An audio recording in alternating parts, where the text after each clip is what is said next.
Welcome to Victoria Rumble Room. I'm Robin Adair, and we are going to rumble on this show, not stumble. With me, as always, John Jurisic, my co-host with the most. Johnny, we've got a great guest this week.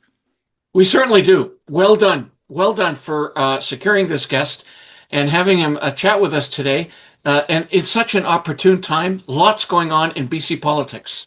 Absolutely, and the person that we're talking about has Order of BC, Order of Canada, a couple of King's or Queen's Jubilee medals, depending on who was actually on the throne when he received them. Right. He was the High Commissioner for Canada in the UK, with an office in London, down in Trafalgar Square, and for a decade was the Premier of British Columbia. We're talking about Gordon Campbell, who has nosed in to the BC Conservative race, and we want to hear all about it. So, Johnny, why don't we zoom him in? Let's zoom him in. I cannot wait to chat with him. Let's go. Now joining us in the Rumble Room for the first time from his palatial residence on the Sunshine Coast is former Premier of British Columbia, Gordon Campbell. So great to have you here. Really good to be here. Thanks, Robin. And Gordon, over the last few years, I've noticed that you have been around, but not really that involved in the political scene, maybe behind the scenes, getting involved a little bit, but we haven't seen a lot of pronouncements from you or heard from Gordon Campbell very much. And I'm sure that's probably not a bad thing if you want to be living a life post-politics. But you have nudged in on the BC Conservative race and are in fact endorsing Caroline Elliott. Can you tell me why you've stepped forward now? Yeah, I think it's a very important time for British Columbia and for Canada. I think it's a time for new leadership. I think we can't live and deal with the changed world using the old ideas it's not the old leadership so much as it's just you need to have sort of some fresh ideas. I had the opportunity quite a while ago now to be the Premier of the province. I was the Mayor of Vancouver even before that. I served as a High Commissioner to the United Kingdom.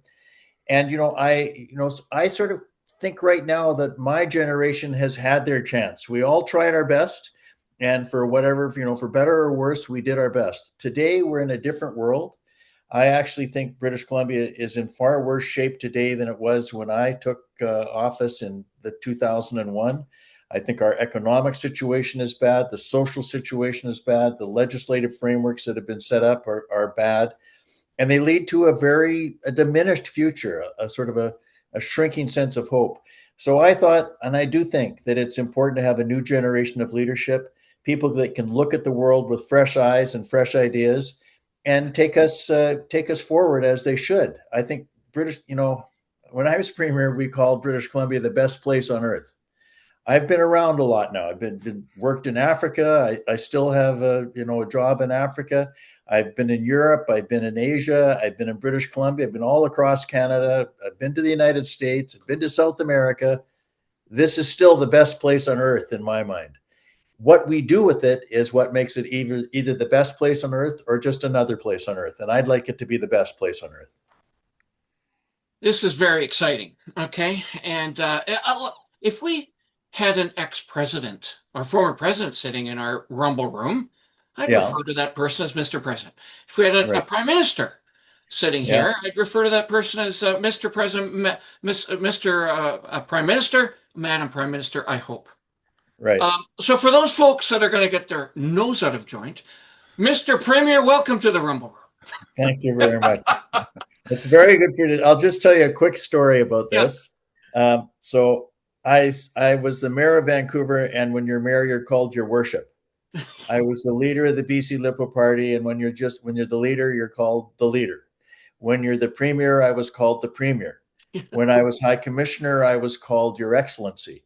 And when I stopped being Your Excellency, I came home, and some of my longest friends looked at me and said, "What should I call you?" Right. And I said, "Try my name. Just try my name. I still remember my name. Go for that." So you call me whatever you're comfortable with. Well, I'm going to call you Mr. Premier because I was really impressed with the work that you've done and the environment that you left us in, and that leads me to my question.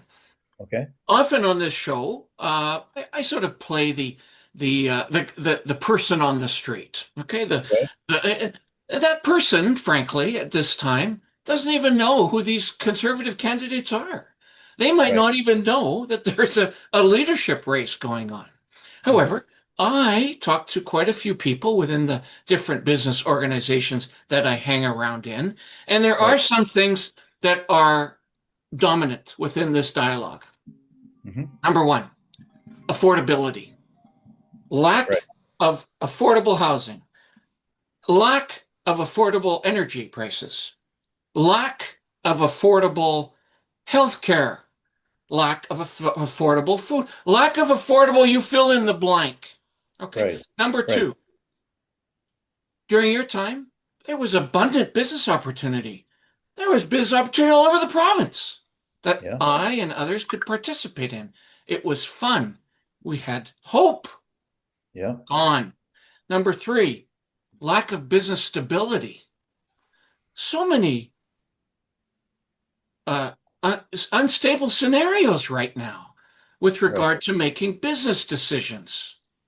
Right. Mr. Premier, which Yes. of these five candidates Mm-hmm. are best to cross the line and deal with these three issues that people are talking about? Well, I'll tell you this. I think that in terms of what we're facing today is you have to look with a new set of glasses on, right? You have to say what's going on. So I can tell you that I think that Caroline Elliott in this case was the true leader of the five who dealt with the issue of DRIPA directly, unequivocally, and she was talking in people's language, right? So I think one of the first things, even saying DRIPA is actually a mistake. People don't understand what that means. They're not, I say to people, the most political decision most people make first thing in the morning is, am I going to have cornflakes or fry my eggs? It's not, they're not taking their time talking about politics. When you're in the legislature, you think everyone's watching you. Virtually no one's watching you. So I think those are just things that you have to embrace, because people that are elected or people that are running for office really care. All of them, I think, care about these public issues. They just have different answers to how we deal with them. I think that Caroline was very strong in taking that on and courageous in taking it on. And I think part of being a leader is knowing where you stand yourself and not looking for an answer, not asking someone else what the answer should be, but willing to stand up and say, this is where I believe we should go. This is what we should know. And I think she's exemplified that. I think it's a real challenge for people today where, as you say, cost of living is something that it's on everyone's agenda. And that's not a business labor. It's not a left, right. It's a cost of living issue, right? And I think we have to sort of look at the evidence. What is the evidence out there? Let's get rid of all the labels for a minute, throw them out and say, what's the evidence in front of us? The evidence in front of us is the major component of everyone's cost of living in Canada today is the cost of government, period. They all maybe get, whenever you make a politician stands up and makes a big announcement of what the government is going to do, you have to remember that they're saying, this is what I'm going to use your money for next. It's your money. It's not their money. And I think we've had a real, divergence of understanding of that of people in public life. Even candidly, when you talk about people, how are they going to solve a problem? They start by telling you how much more money of your money they're going to spend. That doesn't solve the problem of cost of living. What does solve the cost of living is say to ourselves, what should we be doing? Here's my question to your folk on the man and the woman on the street. Yes, thank you. What do you want the government to do? What do you think you'll get better value from the government for? I was raised by a single parent. My mom was a school secretary raising 4 kids. That was her salary. And I used to say with taxes, every time we increase your taxes, you've got to be able to answer the question to my mom, will you do better with the dollar you're taking from her than she would do for her 4 kids? I think the answer is generally no. And so I think we have to restrict what we give to government. Then we have to demand of government that they actually live within their means. It is absolutely, I can't find the words on a polite. I'll help you. Outrageous.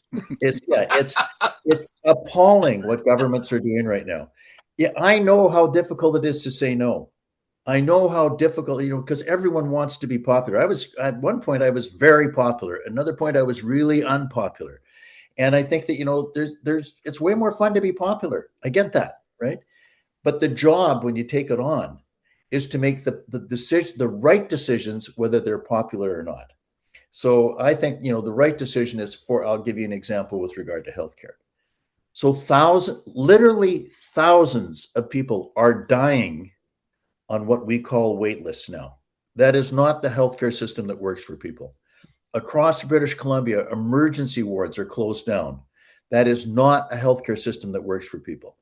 So we can't keep saying, gee, if we just did more of what we've always done that's failed, it's going to suddenly start succeeding. We have to be willing to change. And there are all sorts of interests that resist those changes. And you hear from the interests that resist, not from the people that are sitting at home, taking care of their kids, doing the things that they have to do to make ends meet for themselves. They're saying it's about time you did something right. But the politicians are saying, oh, I better do more of this, right? So I do think it's a time for real change. And I mean dramatic change. And all of us will have to embrace that. If I want to give my grandkids the future that I had, I better embrace change, because it isn't going to be all more of the same. It's got to be, we have to look differently, create different frameworks, and then have a decision-making process that's open and above board with the public, where you give them the straight goods and you say, this is what I'm going to do. And I think then we have a chance to really reinforce the strength of British Columbia. It is an incredible province with incredible resources. And I listen to the federal government talk about how they care about energy. Just stop saying that, because they don't. If they cared about it, they would do something about it. They would get rid of the tanker ban they have on the north coast of British Columbia. They would announce a national project that says, we're going to go to the Pacific coast. We're going to go to the Atlantic. I'm glad to have them go to Churchill, but they should be going to the Pacific first. Let's get going here. Let's start again. I can tell you, when I was in London, sorry, that's a very long answer. When I was in London, when I started, people thought Canada had got it pretty right with Harper and Flaherty, right? And what happened was, as I was there, over time, we got closer and closer to no. We used to be a country that did yes. We said yes to the Alcan aluminum smelter. We said yes to the Columbia River treaties and yes to the Peace River treaties. And, yes to the St. Lawrence Seaway, yes to the Trans-Canada Highway, yes to the CP Rail. We're now known as a country that you get to know. And the no's are getting stronger and stronger. And there's now this sort of hidden bureaucratic blockades, like legislation that's passed federally. And I think that those are things that are getting in people's way. And they do create a sense of resignation in the public, whereas they should be having a sense of excitement right now. Canada is in a position that we could do tons right now, and so is British Columbia. We just have governments that don't seem to recognize those opportunities. I'm going to move us into Canada and your feelings about Mark Carney a little more in a few moments, Premier. But first, I was really excited you decided to pop up and take a more public stand in this leadership race. Yeah. One of the things I thought about was quite some time ago when the new Bennett Bridge was being opened across the Lake Okanagan, and it was a big ceremony, and yourself and Bill Bennett walked, the two of you, without any cameras, without any entourage, across the bridge, all the way from West Bank into Kelowna. And my understanding that was reported after it happened is that Bill Bennett emphatically suggested that you do something about getting the Site C dam built. He said the province needed it, he knew there'd be opposition, and he really strongly urged you to go forward. And I thought, isn't that great to pass the baton? Good advice from one premier to another, and you obviously took that challenge and went with it, and the province has benefited, despite all the opposition from the government that is now in power when they were in opposition. And now I guess they take some credit for it, and as they're now trying to take credit for building the pipelines into Kitimat. The oil is still something they're troubled with, but the NDP seems to like LNG. So I guess my question is, can you play a role regardless of who's in Victoria, or do we need a specific person in there or a specific party for them to turn back and get good advice from somebody who's actually had the job before? Well, so first of all, I'll be honest with you. I'm always happy to tell people what I think if they ask me. But I think when you decide to leave, it's better to have them ask you. I'm waiting for, if the invitation comes, I'm going to help. It doesn't matter whether it's from a party that I'm for or a party that I've been quotes against. I'm a British Columbian. I'm a Canadian. I think that, it's good for Canada to have open debate. I'm obviously in British Columbia. I think this government has been the current provincial government has been a disaster. And frankly, the one that came before wasn't very good, wasn't that good either. You got to remember, it was John Horgan and the NDP that passed the DRIPA legislation, right? They decided they were going to do that. They were going to put private property in British Columbia in jeopardy. They weren't going to protect it.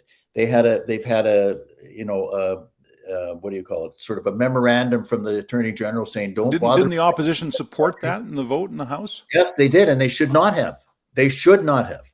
It is actually a failing of the opposition. I can tell you, I stood up and our opposition was opposed to the Nisga'a Treaty in 1998. That was not an easy thing to do. You want it to go forward. You want to find a way forward. But the fact of the matter is that was done behind closed doors as well. That was done without the public involvement as well. And I said at the time, if you want to build reconciliation, it's got to be open reconciliation. You can't create inequalities across our province and think that that's going to work for people. That does not work for Canadians. Canadians believe in equality. They believe all of us have the right to be engaged. They don't demand that they always get to make the same decision as a government, but they do demand that they be included, and frankly, they're told the truth. The NDP before the last election in 24 said to people, oh, they were still working on the agreement up here on Sechelt, right? They weren't. They'd signed an agreement. They told us 5 months after the election because they were concerned that the public might be opposed to it if it came out in the public. That's the wrong way to do it in an open democratic society. I had lots of people disagree with me lots of times. That's okay. But what was important was they had the chance to disagree. You had a chance to hear what was going on. And I think that's just, again, I think we have to be far more open about that. And we have to reaffirm, frankly, the commitments the government made to the public. Government made the public, there will be no veto. Government made to the public, that everything was going to be all right in the long term. It's not when you don't protect fundamentals like private property. If I could build upon this, Mr. Premier, and that is, I was going to start this off by saying, let's deal with the elephant in the room. Both of you sort of started to address it, okay? Most folks don't even know what DRIPA stands for. I agree with that. Most folks just out of the blue heard, oh my God, my private property is under threat. Right. Whether that's right or wrong or true or misinformation, that's what they heard, okay? That, because of the dramatic lack of leadership at the provincial level, that kind of concern is floating down to my level, right. i.e. local business leaders who are involved in their community, involved with the business organizations. We're starting to hear, oh my God, you got to start to deal with this. And I'm like, what? I thought there was a government in power that's supposed to be dealing with this, okay? However, they're not. So I've now organized an event with by the way, Jeff Plant is one of the panel members, and he says hi to you. And it's Jeff, yeah. Yeah, and it's this weekend. I have been getting threats in my messages. I have been getting trolling. I've been getting insulted. Right. I don't even know why, Mr. Premier. Like, of the 5 candidates, please, and so I'm going to cycle back to this, because I think that person will be premier one day. Which is the one that's taking the most mature, taking the most thoughtful, taking the most historical, pragmatic point of view? I do not want to hear that somebody's wife did this, and please, can we move beyond that? Absolutely. No, I think that's exactly right. But I think that's Caroline. I think Caroline Elliott is the one that put the bell on the cat. Now, it's easy after that's happened and people have found, oh, I see there's a few people that might agree with her, right? So I can guarantee you this. If you've got Jeff Plant and you now bring in Tom Isaac, and now you've got a real debate. Those guys have different perspectives. They're both lawyers. They're both credible people. And the issue for me, it's deeper than that. So here's the issue for me. Are we equal in Canada or not? That's the question. We may not have been all of our history. Fine. We always should be striving for that. We shouldn't be saying, oh, well, we don't care. We do care. We've got governments that have made Canadians or have not stood up for equality for Canadians, both federal and provincial level. That is not good for Canada, and it's not good for Canadians.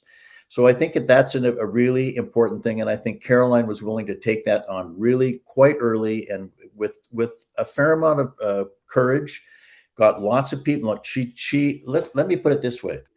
Of all of those candidates, the one that took the most personal hits for doing that was Caroline Elliott. That's it. So we can all say, well, who's the leader, who's not? I think that was real leadership. We need real leadership for the future. It happens she's also significantly younger than the rest of them. She's from a different generation of Canadians. And that's the generation that I want to encourage to get involved. I want them to tell us their answers. Are they concerned about equality? I am. I think they should be. I think Canada's got to look at that issue as well. But so that's my answer to you, right? I think, and I honestly, I get the legal debate. But I think there's a couple of things that are critically important. One is transparency. You're not going to get any kind of reconciliation in a dark room. It's not going to happen because people are going to be told, this is what's happening to you. Tough luck. That is not how it should work. So you have to be open and public about it. The provincial government certainly has not been open and confident about it. And they've misrepresented things. The federal government, honestly, I think sometimes the federal government think the West stops in the Rocky Mountains. They don't understand that British Columbia has 200 plus First Nations, Indigenous groups. They are in conflict themselves, let alone in conflict with non-First Nations, right? So you have the Cowichan decision, which goes towards the way the Cowichan would like it to have gone. And they now say, well, it wasn't really the way we wanted it to go. But you have the Musqueam now fighting for the Cowichan decision. I think Jeff was working for the Musqueam. You have, who else do you have? You may have the Tsleil-Waututh that's up against that as well. So I don't know. I'm not paying the kind of attention a Jeff Plant would to this, but I am paying attention as the public would. I want to know what's going on. I want to know what impact it's going to have on my life. And frankly, we can't, we talked about the economy just briefly, cost of living. There is nothing worse for the economy than uncertainty. Mm-hmm. We have nothing but uncertainty in British Columbia and Canada right now. There is no certainty. And even, when you listen to some of the ministers federally saying, oh, we're going to do this and it's all going to be more certain. It's not more certain. It's still political. There's still going to be political whims at the end of these major project reviews. It's still going to cabinet. Everything went through with the Northern Gateway Pipeline until it got to cabinet. And it wasn't because of anything that had happened in the Gateway Pipeline. They just politically were stopping it.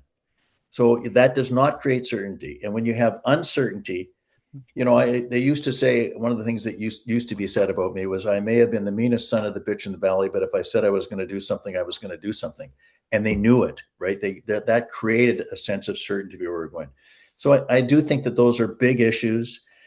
And I think in terms of leadership, Caroline Elliott's the one who showed the real leadership on that core issue. It removes uncertainty when you deal with that properly. So just so I'm clear about this, there will be uncertainty when the decisions are made, because it's going to take a process to get out of it, just like it was a process to get into it. Can I just talk about the vulnerability, perhaps, of Caroline Elliott in the sense that she's never held elected office? She's up against Ian Black, who was a cabinet minister in the BC Liberal government and worked with you, and you know him well. Peter Millibar is currently an MLA, and for prior to that was a longtime mayor of Kamloops. Carrie Lynn Finlay was both an MP and minister federally, I believe, back in the Harper years. So, I mean, three of the opponents have had long political careers. She has not held elected office. You know way more than I do or John knows what a tough job it is being premier. Are you troubled at all that she doesn't have that kind of political background? No. That's my short answer. No.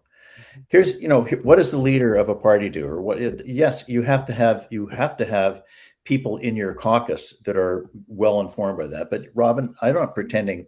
I wasn't the House leader when I was elected premier. Gary Farrell Collins was the House leader. I wasn't the Attorney General. Jeff Plant was the Attorney General. None of these things are one-person shows, right? So I think that's one of the myths that we have. But one of the things the premier does is they set the agenda. They say, here's where we're going. And if you're not willing to stand out, then it's hard to stand up as a leader if you're not willing to stand out. Caroline was willing to do that. What is the job going to be of the leader of the BC Conservative Party? They better be going around the province, and this is another thing people forget sometimes. We don't elect a premier. We elect 93 MLAs. And of the 93 MLAs, you've got to have the majority. When you get the majority, you get to be premier. You get to be the leader of the party, you get to be premier. So I think one of the things that BC Conservative Party has to do is they have to go and they have to recruit. They have to build constituencies. They have to be able to win. It's not going to be 2024 anymore. It's now whenever the next election is going to be. And you've got to build the party up. It's a new party. And that's one of the critical things that you have to be able to do. In terms of the legislature, I mean, you know people in the legislature as well as I do. I remember one of the MLAs saying to me, this is like being in jail. You have to hear, you're here and you've got to respond to the bells, right? So yes, the legislature is important, but it's not the only thing that's important. And when you talk about legislative experience, I think what we're asking for is leadership experience. We're saying, how have you got out here and done this? And, they're all going to tell you how they've done everything. I think I is a very difficult word in politics because it's all we. And who can build the best phalanx of people that are going to move forward? And what have they done in the past to show that? Those are questions I think people have. They're totally legitimate questions. I think Caroline has shown that she's not just willing to reach out to others, but she's willing to take leadership. She is someone who asks questions and listens to answers. But she's driven by a value framework that I think is critically important. And the value framework is, how do you do better for BC's families? How do you do better for BC's kids? And she didn't make it up because she's in a political campaign. That's who she is. That's what she was doing before she was in a political campaign. And it was because of those things that she got involved in a political campaign, because she was, I think, like lots in her generation, she was tired of them not being paid attention to. You can't do some of the things that we shouldn't be doing. I guess you can do them because they're being done. We shouldn't be doing some of the things that are being done right now in British Columbia and think that we're going to have a brighter, more prosperous, more fulfilling future for our kids and our grandkids. For me, it's always about our kids and our grandkids at the end of the day. And it's tough. I get it's tough. But again, she's shown that. And if you're looking over your shoulder to see whether you're being approved or not all the time, you're not going to get very far. So I used to say to people, people come and say to me, I'd like to run for office. I'd say, great. What do you want to do? They say, well, I really like to be in cabinet. I think that would be good. I'd say, no, that's what you want to be. I want to know what you want to be, what you want to do. Can I answer that question? If as though you're asking me, I am passionate about economic development. And throughout my career, I've been involved with economic development activities, along with Robin, through our chambers, etc. Right. Economic development does not mean building more government. It does not mean hiring more staff, okay? Which seems to be the way that this government treats economic development. You've answered a bunch of questions about ECDEV around where, energy projects, etc. A huge part of positive economic development is attitude. We used to be tough in BC. We were innovative in BC. We were courageous in British Columbia. Great. We used to be proud that we were the top notch in Canada. I used to travel in some teams with you, and we were proud to go to the States and tell them how to do business development.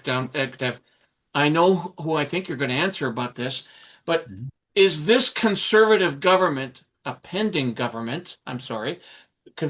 pending government, going to embrace this attitude, this BC attitude about economic development that used to be the best in Canada? I sure hope so.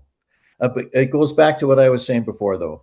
I think that you have to want to be best. You can't be embarrassed about being best. We set out for a goal for ourselves that we're the best place on earth. That's what our goal was, because actually most British Columbians used to think that. right? We are the best. Where would you rather live? I can't think of now. How do we make it better? So I think I talked about that uncertainty before, but and this is the challenge. Everyone says, "Oh, well, firstly, you can't have a $13.3 billion deficit plus $4.1 billion additional taxes, which are going to hurt business, and say we care about economic growth. We don't. And what we really have to think about is opportunity. So we have enormous opportunities in mining, and that's not about one of the things I've heard is people say, "Oh, this guy's got a permit." What they don't know is the permit has hundreds and hundreds and hundreds of conditions before the permit can go ahead. So here's the fundamental problem. I think business is positive. It is an engine for change. It's an engine to actually create the opportunities that we want. And it's not that government is negative, but government has to limit its reach. And I can tell you this, and I do believe this, we're not going to build a strong economy subsidizing industries and subsidizing business and subsidizing the favorites of this or that. You do it by saying, what would you do? So the first thing I'd do if I was premier is I would say to the business community, who tend to have quite a bit of trepidation in saying anything, but I'd say, what would you do, guys? I can tell you in the energy industry, this is what they say. Get rid of I think it's Bill 69, get rid of Bill 48. Give us certainty that if we do these things, we get an approval. Small business, we're always told how every small business is the backbone of the economy. There's one thing, it is the backbone. Governments do nothing except for add cost to small business to create more. And the biggest, I would bet you that the major cost for most small businesses in BC is property taxes, right? And I think you have to say to yourself, how do we fix that? Let's fix these things that we know are a problem. We're overtaxed. We're over deficited. Our debts are building up. We have this new so-called community benefit program adds hundreds of millions of dollars of cost for every capital project that we do. And we can't allow the words to confuse us. It's the actions and the evidence. So I would say everyone wants a good healthcare system. How many people think thousands dying on wait lists is a good healthcare system? Most people would like a doctor. How many think we should have, I think it's something like 11 times more administrators per patient in British Columbia than they do in Germany. They have healthcare in Germany too, by the way. We're not the only place that tries to provide healthcare to our citizens. How do we do that? Here's a way to go. Start by asking the doctors, start by asking the nurses. Now, if you ask across the board and get them to give you solutions, you can come up with solutions. I can tell you public-private partnerships work. They work because the private sector risks their money and they deliver projects on time and on budget. When was the last, I actually was asking someone this the other day, when was the last time you remember a government delivering a capital project on budget?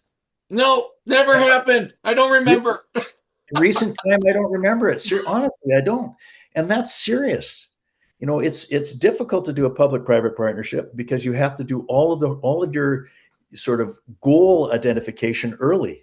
And then the private sector has to deliver that. If they don't deliver it, there's a penalty, not to the taxpayer, to the private sector, right? So I do think I'm with you on business. I think it's a positive agent for change. It creates jobs. When we were first elected in 2001, we did, as you know, we did a 25% across the board personal income tax cut. Now, I can tell you, it's interesting that some people don't think that worked, but it did everything it was supposed to do. We balanced our budget in 3 years. We paid down public debt by $4 billion in the fourth year. We had the fastest employment growth of any province in the country for the next 5 years. We had the fastest level of private sector investment for the next 5 years. The province was coming up and it was moving forward. That's what you need to have. And it can't always be government deciding what's going on. And you can't have 5 times more employees, more jobs added by the public sector than the private sector when the private sector's got to pay for the public sector. That doesn't work. And we have to be honest with ourselves about it, right? Because it's so easy to say, oh, yeah, I'd love that. I'd love to get that subsidy. Well, I don't want business pursuing subsidies. I want them pursuing opportunity. I want them to get profits because profits are a return on their investment, which allows them to take more risks, which allows them to hire more people. These are pretty simple things, right? It sounds simple, Gordon, the way you make it sound simple. You know, this all reminds me when you got elected in 2001, and Yeah, it was in the wake of some very unpopular governments. And, right. you won every seat in the province but two. And you had that massive tax cut. And suddenly it was the Gordon Campbell celebration, and everybody was so happy. And Yeah, it seems a bit analogous to what we're seeing in Ottawa right now with Mark Carney. He has the highest approval rating of any prime minister ever recorded. yeah, And partly it's because we did have a very unpopular Liberal government just before him. Somehow it's now not the same Liberal government in people's perception. And yeah. we had a very, very unpopular president south of the border. He's made a lot of promises. He has made a tremendous amount of hope building, I think you would almost call it, with, he set up a special operation to build pipelines. He's got a headquarters in Calgary, and he's talking about revitalizing steel and aluminum, and even talking about softwood lumber, which is nobody wanted to talk about that for a long time. But I would suggest it's a pretty narrow window. It was a narrow window for you. You weren't amazingly popular indefinitely. No. What are your feelings about Mark Carney? Are you surprised at what he's done so far? Are you cautiously optimistic that some of the things he's promising are going to come to fruition? I mean, we're certainly putting hooking our wagon to him very firmly. I want everyone to look at the evidence. I think one of my biggest disappointments is with all, Donald Trump has been one of the most powerful politicians in Canada for the last 2 years.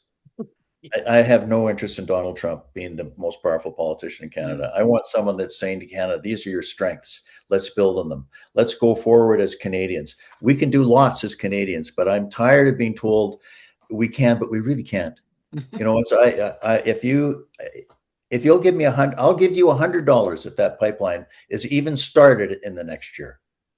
It's when you say we have a national project, but it's not really national because we'll wait for all the First Nations to agree to it. We'll wait for all the provinces to. It doesn't matter whether the province is British Columbia, the province is Quebec. This is a national project. This is a national undertaking. We are going to have pipelines that's going to get our energy to Europe. I mean, if you want to talk about an idiotic proclamation by a prime minister, tell me that there's no economic case to be made for sending our energy to Europe. There is always an economic case. They just decided, well, we're not going to pay any attention to it. And it's the same thing with BC.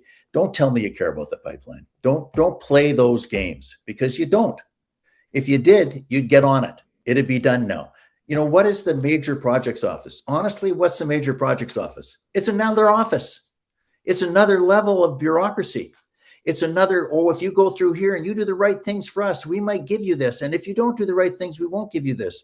That's not creating certainty. It's adding to the process. It's not reducing the process.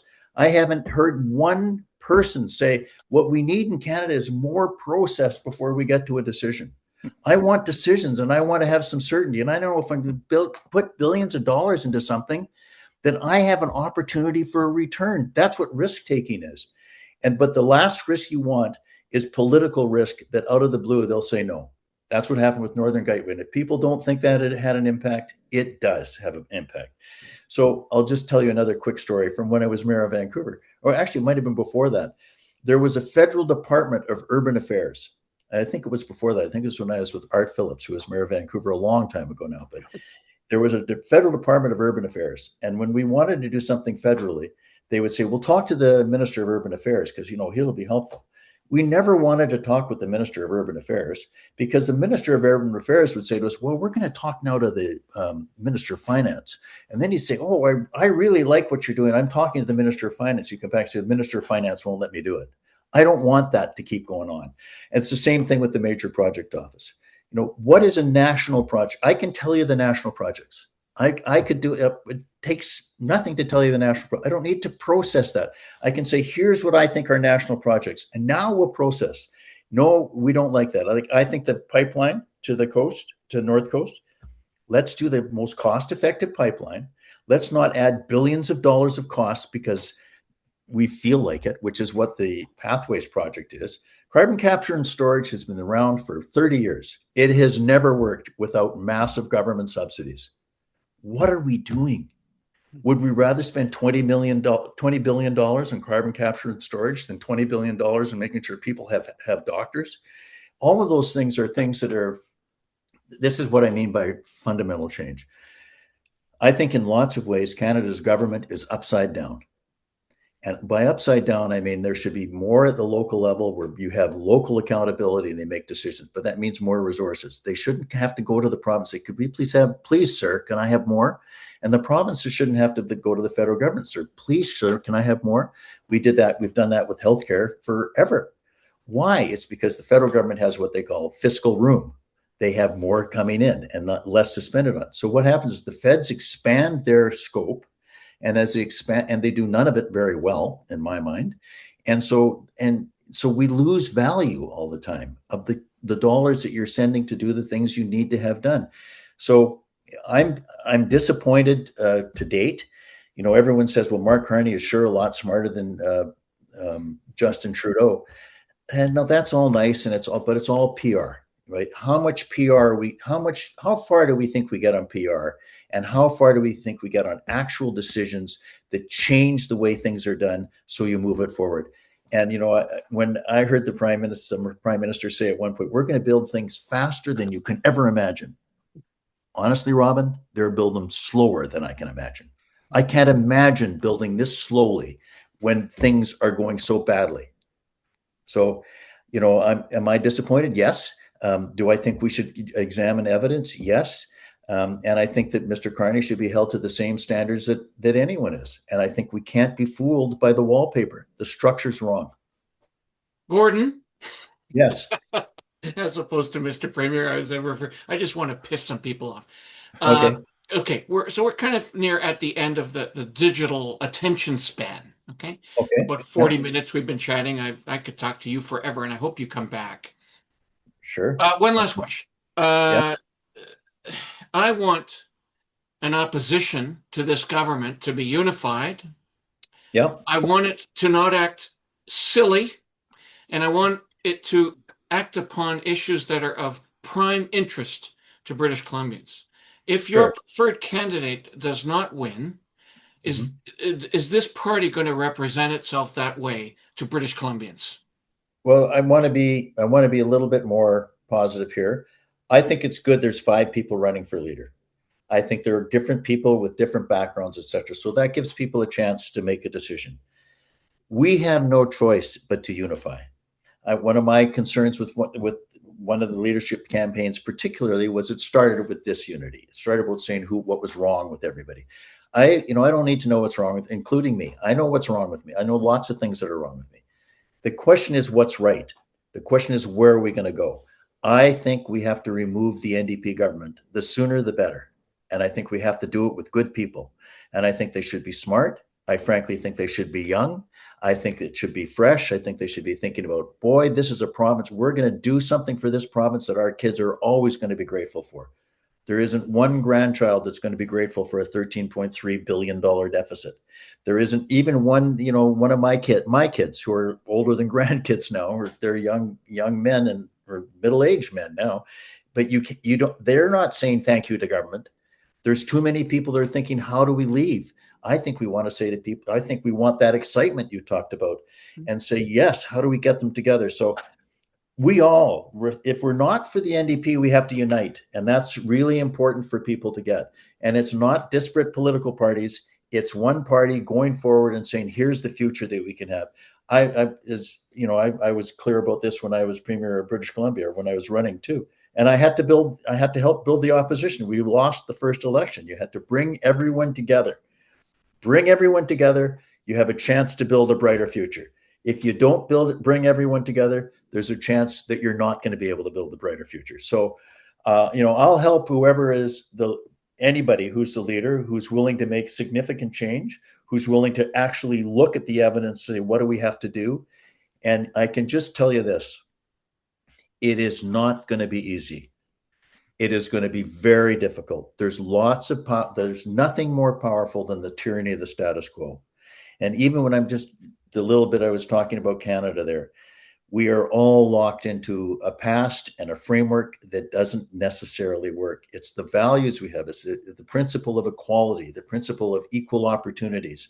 All of those sorts of things are things that should be driving Canadians forward. Open, transparent government, accountable. You know, I used to say the most, at the end of the day, if you can't look in the mirror and say, I did what I thought was right, then you probably are in the wrong line of work if you're running for office. Everyone's not going to agree with you. But I can tell you this, people tend to respect you if they at least feel like you're telling them the truth and you're making a decision openly and honestly in front of them. Well, Gordon, I can just tell you we really respect you, and we respect you giving us this time for the Rumble Room.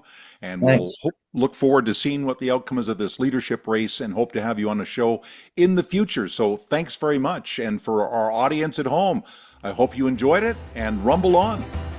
Thanks a lot. Go for it, you guys. I appreciate it.